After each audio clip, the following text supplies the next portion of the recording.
morning, everybody. We're glad you're joining us for the pre-show and for Crossroads Worship Live. We're just thankful to be here and thankful you're joining us today. But we have some things we want to run through with you, things you need to know.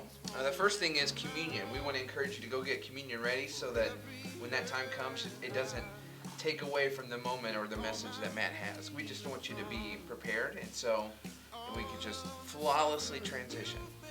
Also, we should remind you, we're still doing offering each week to help support just the ministry that's going on here at Crossroads, as well as the missions we support. And so you can give online at makingcrossroads.com/give or the Church Center app, or you can drop it by the church. We have envelopes that we can give you for that as well. And so that'll be a part of our service today as well.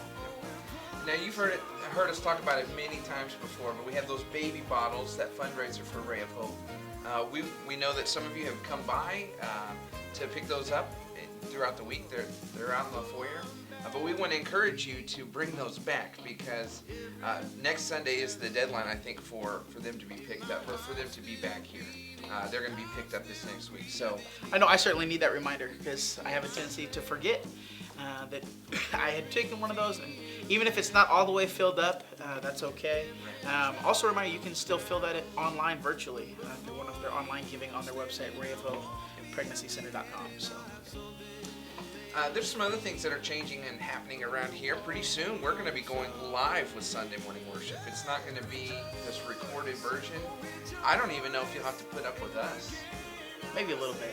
We'll miss you guys too much to not. They will miss us. Well, I wasn't going to say it. But yeah, we're going to need help with that. Yes. Kind of our goal.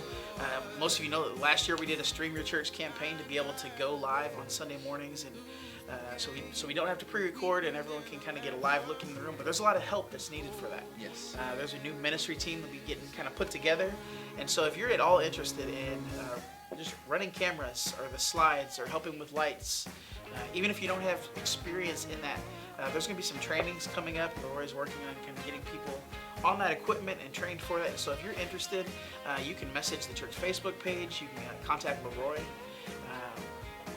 And in the future, the next couple of weeks, you'll be hearing more about that. Should we give out Leroy's cell phone so they can text Leroy's cell phone number is... No. But we do want you to contact the church. Let us know. We would love to get you connected and work out some details with any training because he wants to make it easy for you to be a part of it. Some other things that are changing, we have life groups are going to be starting up soon. We kind of have that deadline, that September 13th date for kind of launching a lot of different things. But one of those things is our life groups. And so if you haven't had a chance to communicate with your life group leader yet, we want to encourage you to do that. And please just be honest and share maybe your comfort level, what you're feeling, what you're thinking about with meeting together. Is it best to do it through a Zoom, or are you comfortable meeting together or only outside? We just want you to be transparent with each other and figure out what works for your group. And if you're watching this and you're not a part of a life group but you're open to the idea, please contact the church. We would love to get you connected because this is a great way to maybe ease into Crossroads and what we do here, or maybe a great way to start working into connection with people, and then maybe you're open to coming back to worship with us together. Yeah. Well, even like in this moment right now, like if you've been coming to Crossroads for a while, or maybe you're just kind of checking things out and you've come in person, but everyone's distance and I can't really talk to anyone, I'm not really getting to know anyone. Life groups are a great place for families to connect. Yeah. And each week we'll talk about kind of Matt's sermon on Sunday and walk through some discussion questions and some scripture. And some of them eat together, some of them don't. Some have childcare, some don't. We want everyone to be a part of a life group because it's one of my favorite parts of the week. Yes. Because really it becomes your group of people and your group of friends that are there for you for that. So be looking for signups. We'll get more details out about those coming up soon. With that same launch date of kind of September 13th, kids ministry, student ministry are both coming. There's a survey that went out this week. Do you want to explain a little bit? Sure. The survey was really designed to just kind of help us understand what Sunday mornings might look like, how many families are going to start coming back, if there's any questions or concerns they might have about the space that we're going to be using, just kind of a feeler for figuring out where families are that haven't been here, or even for the ones who have been here and are ready for their kids to go back to classes. Just kind of to answer some of those questions. So we put that on our Facebook page for Crossroads and the kids page. And so it's just a link to a Google form, and we just ask you to answer those questions. We'll get those results and just kind of filter through those, and it might help us have a better idea of what to expect when we do go back full-time with all the kids stuff. Now that September 13th is only for kids' Sunday morning classes, we're not going to be launching our Sunday evening things just yet. But you are. Student ministry, yeah, September 13th, we're looking at launching our Sunday night student ministry. We're not going to start Sunday mornings just yet. We're going to start kind of share those spaces and figure out what that looks like. But September 13th, student ministry is coming on Sunday nights, so we're excited about that. That's also, we're looking at, with adding kids classes, that'll also be the date where we add 11 o'clock service back in. Yes. So we'll be back to 3 services on a Sunday. And so we're going to need help with that. So if you're interested, like, we're going to be back now that there's kids stuff. We're going to need teachers in classrooms. We're going to need people to help wipe down between services. We're going to need extra people to help with check-in and some of those things. And so if you're like, I'm coming back and I'm willing to help, let us know. Send us a message. Let us know in the comments, maybe even below today, of say, hey, I'll be back on the 13th. Where do you need me? And we can plug you into those spots.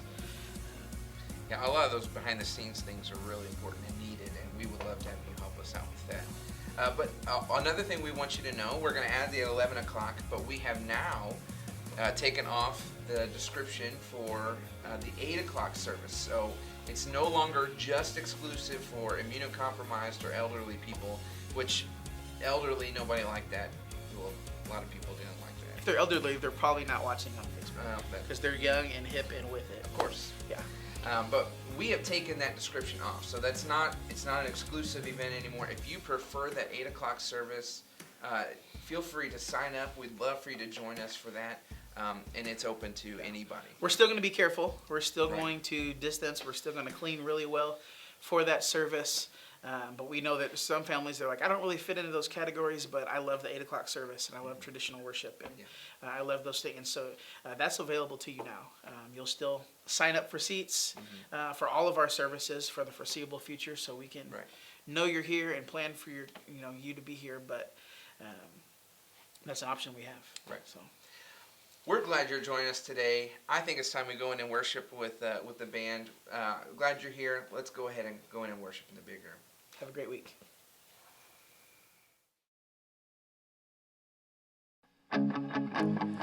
Good morning, Crossroads. We're so glad that you've joined us online this morning. Why don't you prepare your hearts and let's get ready to worship.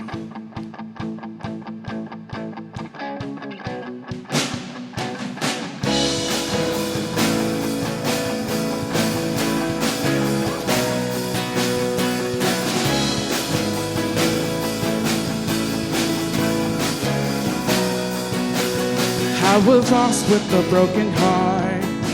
You picked me up, now I'm set apart. From the ash I am born again, forever safe in the Savior's hands. You are more than my words could say.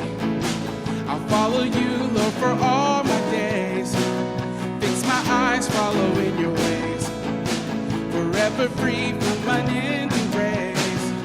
'Cause you are my freedom. Lift you higher, your love, never ending. Oh, oh, oh, you are alive in us, nothing can take your place.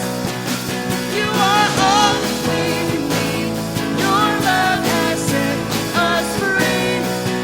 Whoa.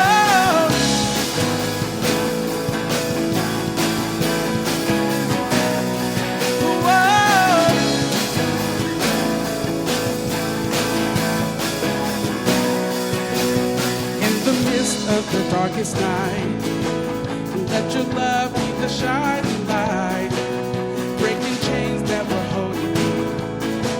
You sent your son and to set me free. Everything in this world will fade.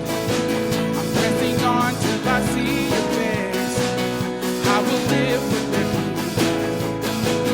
I won't stop till your kingdom comes. 'Cause you are my freedom. Lift you higher, your love.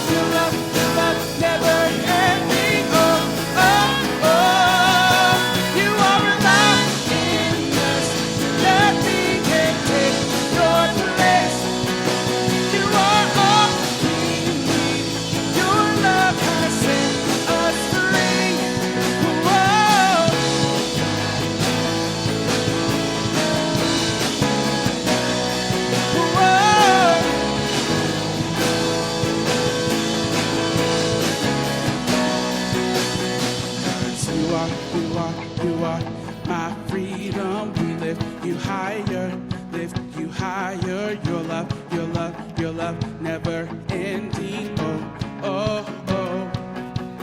'Cause you are my freedom. We lift you higher, Your love, never ending. Oh, oh, oh. You are alive in us. Nothing can take your place. You are all we need. Your love has set us free. You are alive in us. Nothing can take your place. You are all we need. Your love has set us free. Whoa.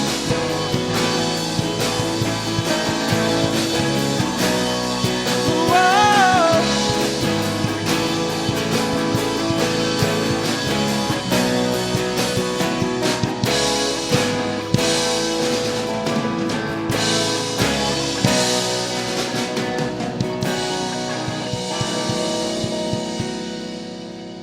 Amen.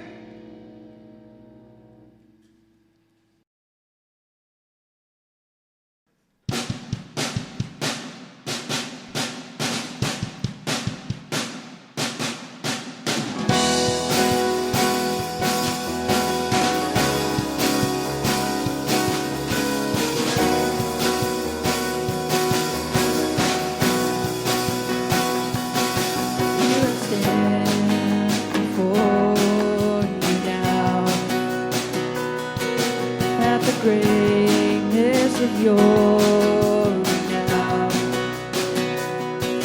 I've heard of the majesty and wonder of you, King of heaven. In humility I bow, and as your love, wave after wave, crashes over me, crashes over me. You are for us, you are not against us. Champion of heaven, you made a way for all to enter in.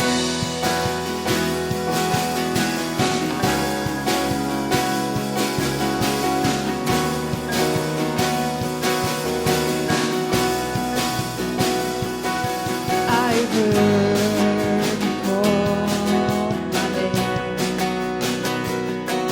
I've heard song of love that you sing. Oh, so I will let you draw me out beyond the shore into your grace. Your grace and your love, wave after wave, crashes over me, crashes over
it's so easy for us to see it as such a terrible and horrible feeling and a horrible thing.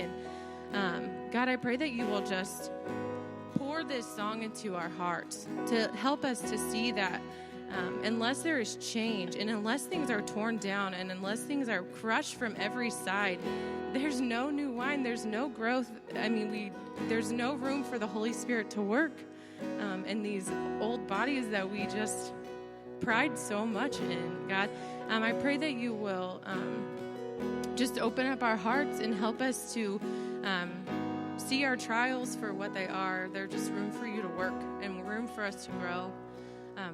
God, we love you so much, and just thank you for your church, and thank you for your Holy Spirit and the power that it has in us that we rarely use. God, I pray that you'll just help us to work on those muscles and be the people that you want us to be, God. We love you so much. In Jesus' name I pray. Amen.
Good morning, Crossroads Online. It's good to see you. I'm glad you're joining us this morning as a church. It's our vision to connect people to Jesus and love our community.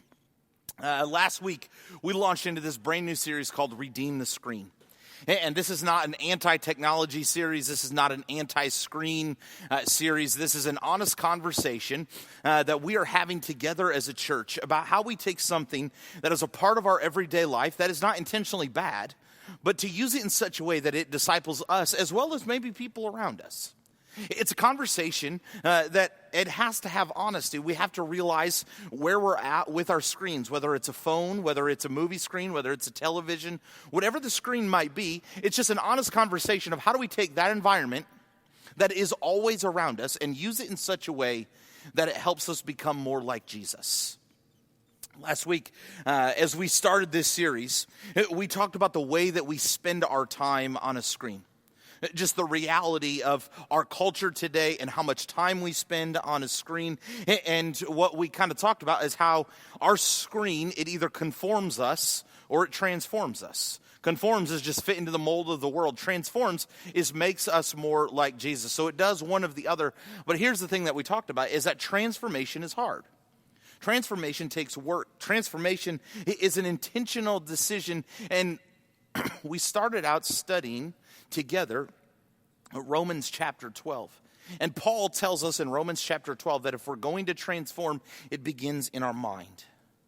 Because what we think about shapes what's inside of us. And what's inside of us drives what we do. Here's what I've learned.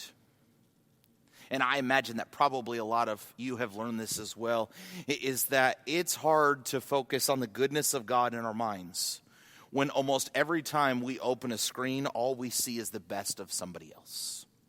I'm going to pray, and we're going to jump in. God, I'm thankful for this morning. I'm thankful for this conversation that we're able to have. Father, we recognize that technology is all around us, and it can be an incredible thing. And God, that's what we desire to use it as. We desire to use the screens that are around us all the time as ways to make us more like you. Jesus, I'm thankful this morning that as we have this conversation, God, that we are able to recognize in humility that we're not perfect at this. God, that we fall so short. But because of Jesus, we are able to have a conversation about hope this morning. It's in your name we pray. Amen. I was helping someone get their house ready to move over the past couple weeks. And in that process, down in the basement, I stumbled across some metal cups. And I looked at them for a while. I could tell that they had some age to them.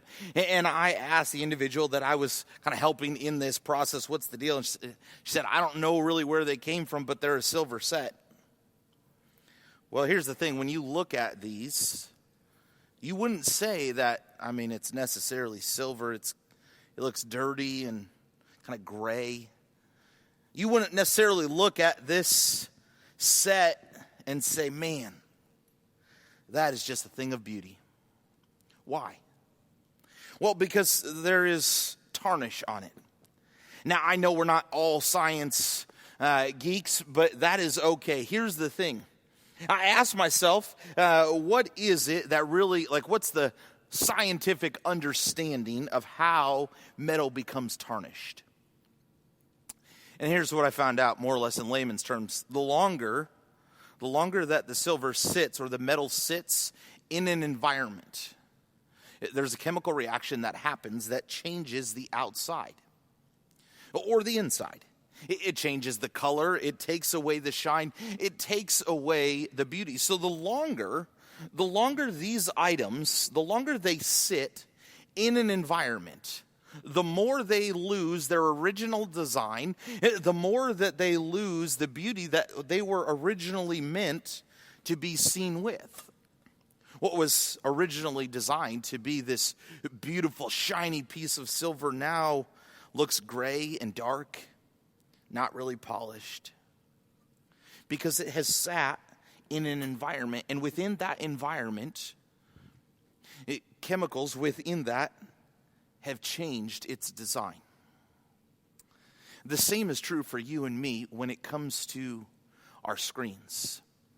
Our screens, they give us a constant connection to the world around us. Our screens place us in a position of sitting in the world around us. They give us constant connection. And I don't know about you, but I know for myself, it is way too easy to get lost in it. Surely I'm not the only person that has had a conversation with somebody, and while they're talking, there's one of these. Pretty soon it's followed up with, what'd you say? You see, we get lost in this constant connection where we are sitting in the world around us. So as Paul continues to write in the book of Romans, in chapter 12, you see, Paul knew that if we were going to transform our minds, it would be a struggle when we're constantly sitting in the world around us. And so Paul, he reminds us as he continues to write in this chapter, again, in accordance to everything that God has done for us, we are transforming ourselves to be more like Jesus in the world that we live in. But what happens when we don't know what to do? What happens when we don't know what to do, what we're supposed to look like, what we're supposed to live as? Well, for most of us, we start looking around at what others are doing. We start looking to see how they're reacting or how they're responding. We start looking at what they are doing, and then we do that. The struggle comes is when we start looking at the world that we are sitting in. It takes us away from what we were designed to be. If you have a Bible, Romans chapter 12, we're going to pick up in verse 3 where we left off last week. Romans chapter 12, beginning in verse 3 says this. For by the grace given to me, that's Paul, he's writing, I say to every one of you, do not think of yourselves more highly than you ought, but rather think of yourselves with sober judgment, in accordance with the faith God has distributed to each of you. For just as each of us has one body with many members, and these members do not all have the same function, so in Christ, we, though many, form one body, and each member belongs to all the others. We have different gifts according to the grace given to each of us. If your gift is prophesying, then prophesy in accordance with your faith. If it is serving, then serve. If it is teaching, then teach. If it is to encourage, then give encouragement. If it is giving, then give generously. If it is to lead, do it diligently. If it is to show mercy, do it cheerfully. Paul begins, or he says, listen, because of the grace that I've been given, I want to bring this message to you. He says, don't think of yourself more highly than you ought. You see, Paul knew for the Christians living in Rome that specifically the environment that they were sitting in Rome was very much, like we talked about last week, built on power and authority. I mean, the Roman government prided itself on its power and authority, thinking of themselves as above everybody. This is the environment that they're sitting in. And so Paul warns, if we're going to keep our design, then we cannot think of ourselves more highly than we are. Here's the thing about our screens, is part of the reason that they're so addicting is because we control them, right? Like, we turn on what we want to watch on Roku. We turn on what we want to observe when it comes to the news. We turn on the side of an opinion that we want to hear. We are the ones that choose what we want to watch, hear, or even buy. Because we are in control. And control battles our humility. You see, Paul recognizes that living too much or sitting too much in the world around us can lead to something. It leads to comparison. Comparison to the world around us. You see, we're spending too much time thinking of ourselves too much, that we are thinking about how we are supposed to fit into the world around us. But here's the thing, when we spend all of our time thinking about how we're supposed to fit in, we are missing our role in the work of Christ. I mean, when we pull up our social media, we both realize, but yet all the time forget that we are observing someone else's highlight reel. Like, you see the perfect angle of a little kid sitting in a restaurant with their family. You think, man, that family's got it put together. I guarantee you there was a fight before or after that photo was taken.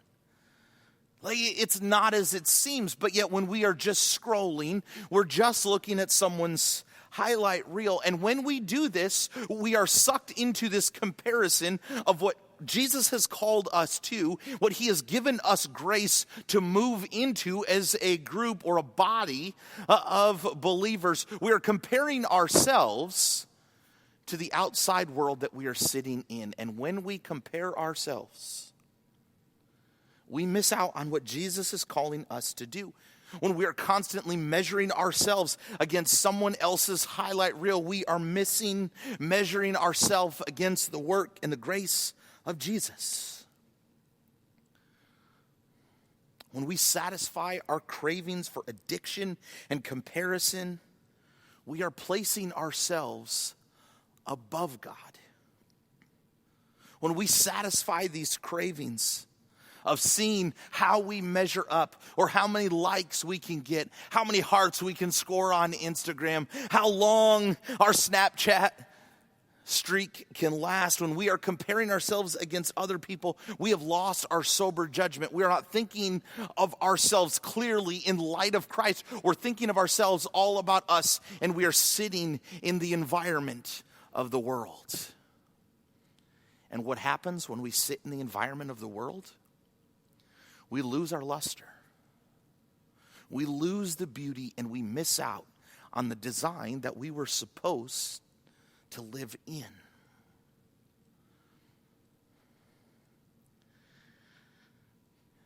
Paul reminds us that as a church, it doesn't just affect us. When we get sucked into the comparison because we are thinking about ourselves above everyone else, it doesn't just affect us, it affects everybody. Paul reminds us that as Jesus people, we have accountability to one another. As Jesus people, we work together as one body. He uses this illustration of a body because we all recognize how all the parts work together. When I was in high school, I dislocated my shoulder, and I was in a brace for a couple of months. I could not move this arm, and some of you have broken legs or broken arms or had other ailments where you could not move one part of your body. How incredibly frustrating was it? Like, I couldn't move my left arm. It was secured right here. You know how much I wanted to put deodorant on, and how much everybody in my family wanted me to put deodorant on? But I couldn't, because this arm, it could not move. Now, luckily, I'm right-handed, but if I was left-handed, now all of a sudden I can't write. I can't do all of the things that I'm supposed to do. When we view ourselves as part of the body instead of part of the world, it changes the design that we live in. It changes our view of the way that we are supposed to live, and no longer is it built off of a comparison game of someone else's highlight reel, but now it is built on the body of Jesus, all working together. After a long day at work, it's easy for many of us to want to escape, right? After a fight with our spouse, we want to escape. After a confrontation, we want to escape. When we don't feel like we're enough, we want to escape. When we're dealing with the conditions of the world, we want to escape. And we forget, I know I do, we together forget the source of peace and hope and comfort. And when we are constantly comparing ourselves to the world around us, we forget, because we're comparing ourselves to a restless, angry, and hopeless culture. And so when we forget where our peace and where our hope, where the community that Jesus has given us in the church, where we find this peace and this hope, what we do is we revert to our screens to escape, don't we?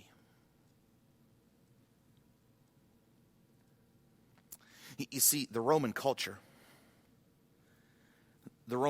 it was easy for them to go to a temple and bow down to whatever it was that they wanted to build their lives around.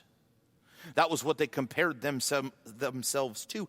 And so as Paul writes, he says, don't think of yourself more highly than you ought, but because of the faith that God has given you, live as one body. In other words, you don't need to go to those temples and bow down anymore, because this is what Jesus has given us. And for you and me, we don't necessarily bow down at temples. But I would argue that we're pretty good at bowing down at idols, right?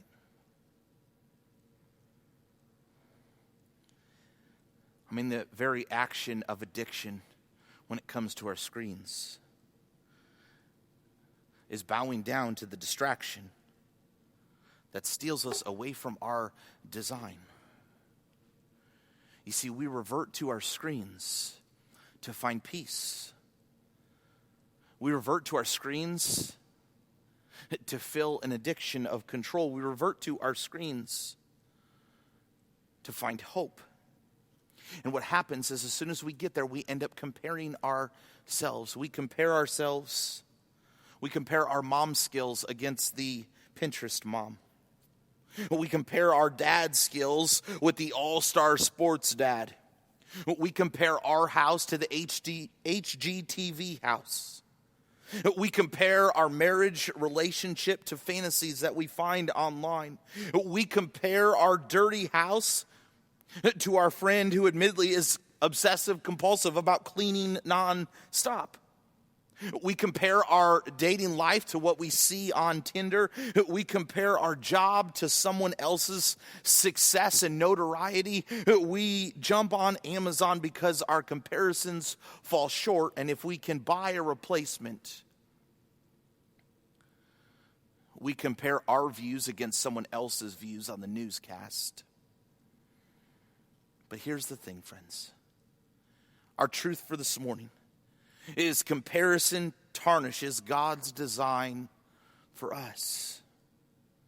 Comparison tarnishes God's design for us. When we think about ourselves too highly, then we don't think about God's design in us.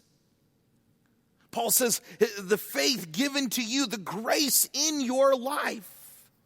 And so many times in our life, we minimize the role of grace and the responsibility in the body for a quick hit on the news and social media. You see, God's design will never match the creative design on a screen. You will never be able to match what you see on the screen for how good God's grace is. And then Paul, he mentions, listen, if we're going to live in God's design, not a dull, tarnished design of the world, if we're going to live in God's design, then this is what it looks like. And Paul lists off some of these gifts. He says, listen, if you're supposed to prophesy, then prophesy. If you're supposed to serve, then serve with the very best of your abilities. If you're supposed to teach, then do it. If you have the gift of encouragement, if it's easy for you to have conversations with people and just lift people up, then do it all the time. Don't worry about what the world is sitting in. If this is what you were designed to be, then live in it. If you have been blessed and your gift is giving to others, then do it generously.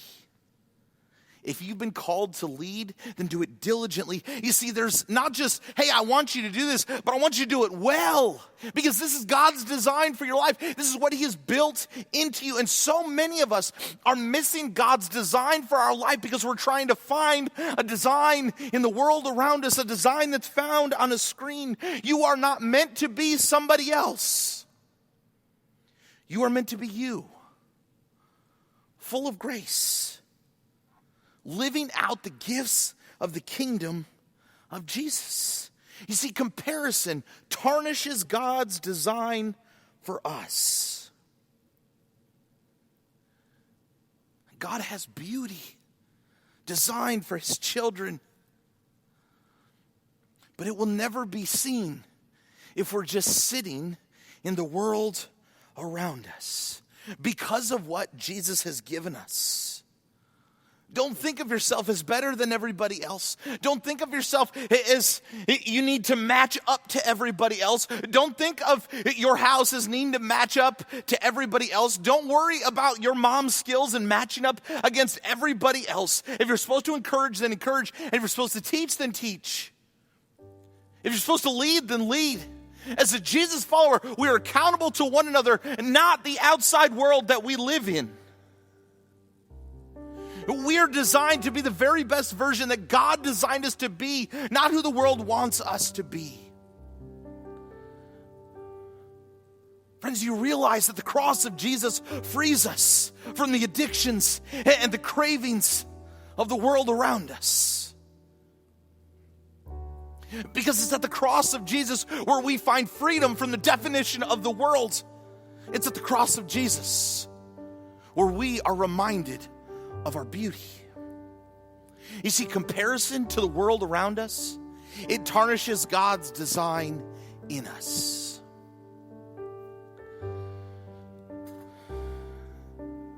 So as I continued to read and learn about tarnished metal, you know what helps keep it in its original beauty, or helps it to return to what it was designed to be? It's to clean it. You see, cleaning it removes the oils of our hands. Cleaning it removes the moisture of the air. Cleaning it removes some of the chemicals just in the air around us, and it returns it to its original design of beauty. By cleaning it and polishing it, it returns it to what it was supposed to be. In other words, if we want to see the design and the beauty of it, then we need to make sure things are clean. And friends, as Jesus people, the exact same thing is true for us. If we want to see the beauty of God's design in us, then we have to clean our hearts and our minds through the grace of Jesus. If we want to live in God's design for our lives, then we have to find our way to the foot of the cross, to repent, to confess. These are all the ways that I have tarnished my life, looking at the world and looking at everybody around me instead of looking at the goodness of God. I need to clean myself up, because I can't encourage if I don't find my encouragement from Jesus. I can't serve if I have not served him first. I can't love him or love others if I have not recognized the way that he loves me. You see, comparison tarnishes God's design in us. But the cross cleans us and equips us to live out God's design for us. This morning, hopefully at the beginning, and if you didn't, then go grab it now, but this morning, hopefully you grab something for communion. You see, as we take communion each week, it's this moment where we remember the way that God cleaned our souls to prepare us for heaven, but also to equip us for what God has designed us to be. And maybe it's not a teacher, but maybe it's a servant. And maybe it's not a leader, but maybe it's an encourager. You see, when Jesus gave his life on the cross for you and me, he took away the tarnish and he reminded us of the beauty that God created us to live in. As you take communion this morning, maybe it begins with the question of, am I living just constantly in comparison of the world? Or am I comparing myself against the grace of Jesus? And reminding myself that my design is found in him, not what's on a screen. My hope is found in him, not what I escape to on a screen. This morning, as you take communion, spend some time comparing yourself against the cross of Jesus, where your life and my life was bought at a price to bring beauty back to the brokenness. After you take your communion, we're going to worship together. And as you worship this morning, worship as a child of God. Worship as someone that has been brought freedom for eternity. Worship not worrying about what you see other people doing in comparison to the world around us. But this morning as you worship in such a way that you were made by a creator, and you will shout it from the rooftops that hope has been brought to your life. That God has a design for you, and it is a design of beauty.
you coming close.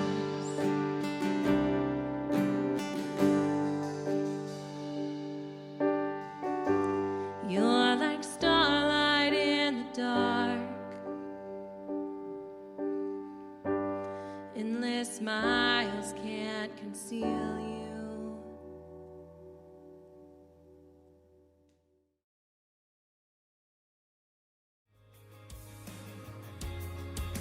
I'm so incredibly thankful that you have joined us this morning as we have this conversation about redeeming the screen, taking something that was broken and making it beautiful, the very message of God.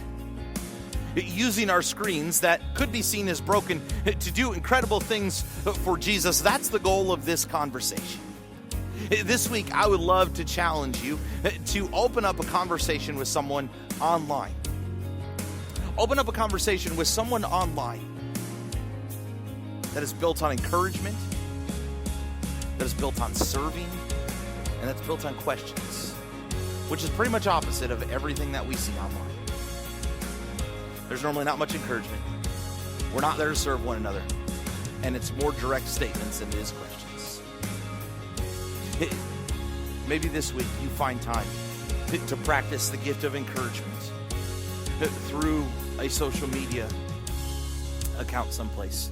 Maybe this week you take an opportunity to lead in a change in your home when it comes to screen use. If you're called to lead, then lead diligently. This week, find a way to use your screen to restore the beauty of your home, of your family. And maybe that just means putting your screens away. If this is your first time joining us this week, I love that you logged on, that you watched all the way through, or at least some point. If that's you, we would love to get to know who you are. If you click on the link above the follow-up form of this video, it'll help us know how to pray for you, how to better connect with you. If you have a decision that Jesus is really kind of leaning on you, you watch this and you're like, man, I'm living in the brokenness. I feel like life is tarnished. I'm not sure where to go from here. I would encourage you to click the follow-up link. We would love to know what that is and help you walk through that process. As a church, we're a body. When some of us are doing great, others of us are struggling, and we're designed to work together in that. Take a moment. If that's you, if you're struggling, then fill out that form so we can walk together through that. Because as a church, we want to not just love everybody around us. We want to connect to Jesus together.